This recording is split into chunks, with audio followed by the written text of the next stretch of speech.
Hey guys, it's Jen, and today I wanted to share with you a makeup for newbies makeup tutorial. So nothing in here is too extravagant. It's just your basic tutorial that's gonna be great for class or work or just your everyday, I'm gonna be a normal person going out and doing my makeup thing makeup look. So if you wanna see how this is done, then keep watching. So I'm going to start off with liquid foundation. If you're a newbie, you could always do tinted moisturizer or BB cream, but this is one of my favorite foundations. It's Neutrogena Healthy Skin Foundation in number 60 Natural Beige. I just poured a little bit on the back of my hand, and you wanna go lighter with this because you can always add more, but it's kind of messy if you start off with too much. We're going to just dot this onto our face and then blend it in with our brush. So I'm just taking clean hands. Make sure you wash your hands before this.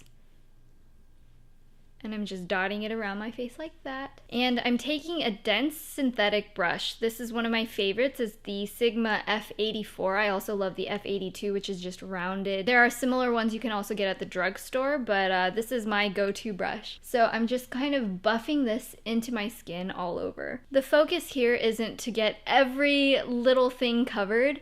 It's to just have a really light layer. Especially if you're new to wearing foundation, just going in light layers and letting it kind of dry slightly in between is going to give you the most natural finish. Generally, what you want to do is have the most coverage kind of like here in the middle of your face and then blend it out as you go out. At this point, you should have a really nice even layer of foundation on your face, and you should still be able to see your skin texture. You don't want to cake this on, especially if you're new to foundation, because it's going to just look like you have a lot of makeup on, and that's not what you want. We're going to add a bit of concealer to hide any spots that still show through, but you really want to preserve your skin texture. Next, we're going to move on to concealer. I'm using the Maybelline Fit Me Concealer in number 20 Sand. I'm going to apply this under my eyes, just kind of like streak and do a couple dots, and then anywhere else that you have a little bit of discoloration showing, like maybe if you have acne hyperpigmentation like I do, or sunspots, you're just going to do a little dab here and there to cover any little spots you need covered. I also like to go over the redness around my nose. I'm taking my ring fingers, which are the weakest, and I'm just going to tap this into my skin.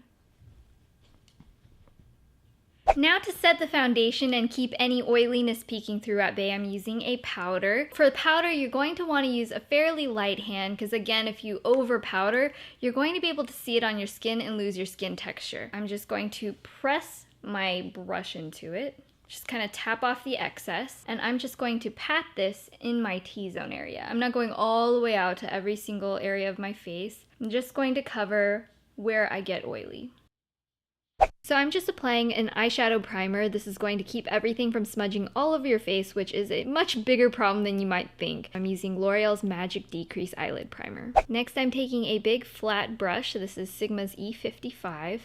And I'm taking this lighter color and I'm just applying this all over the lid. So this first color is going to go all over the main ball of your eye. And as a little anatomy lesson, if you push your brush in just slightly, you should have a little crease area showing up. So this is the line of demarcation. Above here is where your highlight shade would be, right on top of your brow bone. And then in this outer little corner right here is where you're going to have a little bit of a contour / outer V crease color. And that'll go right into the hollow of your eye socket. I tapped a little bit of a medium brown color onto the top of this pencil-shaped brush, and we're going to start at this outer little contour area. So I'm just taking the brush pointed toward my face and just pushing it right at the corner, and then I'm going to sweep it inward right here inside where that crease shows up. So I'm just going to bring this up very softly so that it blends into that previous color we laid down. You don't really want to go past about halfway. You really want to keep it in this outer third area and just blend it out really nicely.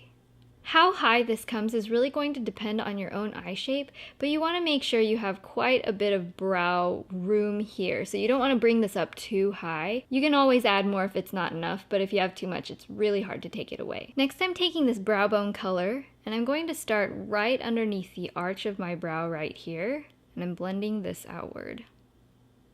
I'm not bringing it too far in on my eyes because if you see, light naturally hits me right here where the brow bone sticks out the most. So I really want to just mimic how light is naturally hitting my eye shape.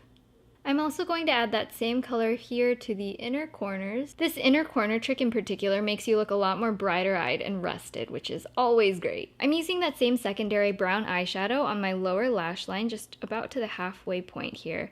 I like using it because it smudges a little bit less than using eyeliner on your lower lash line. Now I'm taking a small angled brush and I'm just going to apply gel liner to my lashes. I really love this for beginners because you can pretty much use any other type of eyeliner and it'll be super easy. Not saying this is really difficult, but it's definitely going to be one that's very rewarding in the long run of getting a really great looking line that isn't going to smudge all over the place. Also, you're going to want to focus on the outer half being thicker and having the line be gradually thinner as you go in. So from this outer corner, I'm going in the same angle as my lashes right here, and that's the angle I'm going to pull up this little wing at the end. And then I'm going to bring this line in and create a little wing. If you're monolidded like me, I like doing one extra step, which is to take the dark brown eyeshadow, and we're going to just blend this top edge. So I'm doing this for a couple of reasons. First of all, if you're monolidded, then your eyes tend to be a little bit oily and it might smudge really easily. So that'll help set the eyeliner in place. Also, when your eyes are open and you're monolidded, sometimes you can't see the eyeliner line. So this helps to extend it up while still having it look a little bit more natural than just having the actual eyeliner go all the way up here and having a big black hole on your eye. Next, I'm going to curl my eyelashes. I really think this is an invaluable step. And if you want a full video on my mascara routine and how to get really perfect lashes, I'll leave an annotation right over here so you can click that and check it out. But right now, I'm going to do those very steps to get really full lashes. For mascara, I like using a waterproof formula because that seems to hold lashes up if you've curled them, if you have really straight lashes like I do. And I like to tilt my head backwards like this, and I just wiggle them from the root of the lashes and pull upward. And that usually seems to help me not get mascara all over myself. The mascara I'm using is Covergirl Lash Blast Volume Waterproof. I'm also adding a little bit of mascara to my lower lashes, and I'm really going to just focus this on the outer half. If you want to have a really dolly look, you can do this all the way around as well. But for day-to-day, I like making my eyes look a little bit fanned out at the edges. Finally, for the eyes, I'm going to fill in my eyebrows. So I'm just taking this Rimmel pencil and I'm going to do little strokes to fill in any sparseness. Just draw them in like you're drawing little tiny hairs to fill in your entire eyebrow. It's so important to keep brows groomed because it really does frame your face and it makes you look a lot more put together. Now I'm just going to finish off my face with a blush. This is Milani's Luminoso. I kind of go for a peach color because I feel like that's a great everyday warm color on me, but on your skin it might be a pink or a little bit more of a bronzy color. Just try to choose whatever looks most natural on you and comfortable for you to wear every day. So I'm just taking this angled brush. This is the Sigma F40. I'm going to start over here at the top of my cheekbones near my ears. I'm going to just press this in little circular motions, bringing it toward the center of my cheeks. That'll just help it to blend softly forward so that you don't have racer stripes and you don't have little circles on the front of your cheeks either. This just gives a really nice natural looking flush. The last step of the face is the lips. So depending on your preference, you can either go for a lipstick like this. This is the Revlon lipstick in Peach Parfait. I absolutely love this for every day. Or you can go with a gloss. This is my current obsession. It's the NYX Butter Gloss in Sugar Cookie. So that's what I'm going to use today. So I'm just dabbing this in the center of my lips, and then I'm blending it out. So this is the final look. Thank you guys so much for watching. I hope you enjoyed this or at least found it helpful. And if you did, don't forget to hit thumbs up on this video. And feel free to share in the comments down below. Show our makeup newbies a little love and give your #1 best makeup tip. This is Jen, and I will talk to you guys in my next video. Bye!